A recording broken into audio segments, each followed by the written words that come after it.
There was appalling inhuman care and nobody took action. This week, the report into the failings at the MidStaffordshire NHS Trust will be published, asking how the system allowed this to happen. And at its heart was the failure of the Trust management to listen to relatives' complaints and to the medical staff who tried to speak out. Now the Trust has overhauled its complaints procedure, but is it even now fit for purpose? Our health and social care correspondent Victoria MacDonald reports. Arriving for talks with the Prime Minister and the Health Secretary today, the relatives of those who died at MidStaffordshire Trust, seeking reassurances ahead of the inquiry report on Wednesday that changes will be made, lessons will be learned. Even before its publication, it's being described as the darkest day in the history of the NHS, a scandal that left as many as 600 patients dead. And it's a report that will tell the relatives how it was allowed to happen.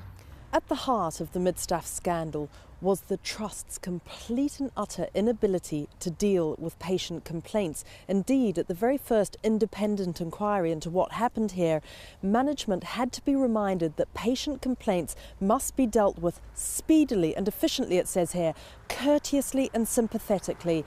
And it said responses must be clear, accurate, balanced, simple, fair and easy to understand. Yet even today there are still concerns that the complaint system is not working. Lawrence Hayward and his partner Heather have spent 17 months fighting to find out exactly what happened to his mother at Stafford Hospital. She spent 6 hours on a trolley in A&E on a large amount of oxygen, which is documented by the hospital. They couldn't tell us for over a year which doctor had seen her, authorised it. Their paperwork, their notes are incorrect. In some places, large gaps where they haven't filled anything in. Some of this is disputed by the Trust, and there have been apologies. A needle, for instance, was left on Mrs. Hayward's hospital bed. But her son is left feeling he has had to battle every step of the way. At one point, even asking the health ombudsman to intervene. And he says questions still to this day remain unanswered. The run round and the emotional and mental stress we've been under and the pressures we've felt, a lot of older people, I don't think, would have bothered fighting this or fighting their corner. And that's the worry, is how many of these cases have gone unreported or have just gone away. Indeed, it was the failure of the complaint system that drove Julie Bailey on to form Cure the NHS and to fight for relatives of MidStaff's victims to be heard. And still they keep coming. Still bewildered by how to get answers. And we don't feel that the complaints department is fit for purpose even now in 2013. What do you think are the problems? I mean, can you list what they're doing now that they were doing then? It's exactly the same. It's denial, delay, and well, we're just not getting the full picture from the complaints. The Trust is obviously vulnerable to criticism, no matter that it's nearly 4 years since the old management left. Julie Hendry is only too well aware of this, as the person brought in to turn around its complaints system. Yet she told us that while more needs to be done, they have come a long way. We are absolutely open and transparent.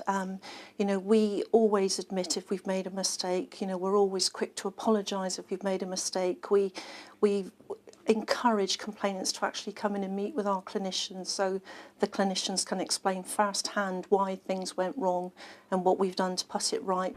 Yet there are many who say that this is not just about what happens at MidStaff's, this is about a system that is fundamentally flawed throughout the NHS, that it's too complex.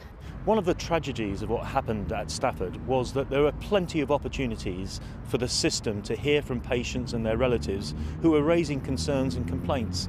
We need a much more rigorous and consistent NHS complaints procedure, and most importantly, there must be much more independence within that system. So far, nobody has been held to account for what happened at MidStaffordshire, including those at the top.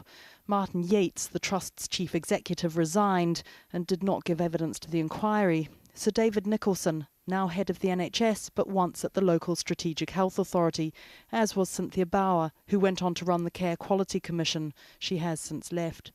And as the relatives left Downing Street tonight, they said they wanted those there at the time to be held responsible for what happened. But equally, they want to know that in the future, patients will be listened to and that they will be protected.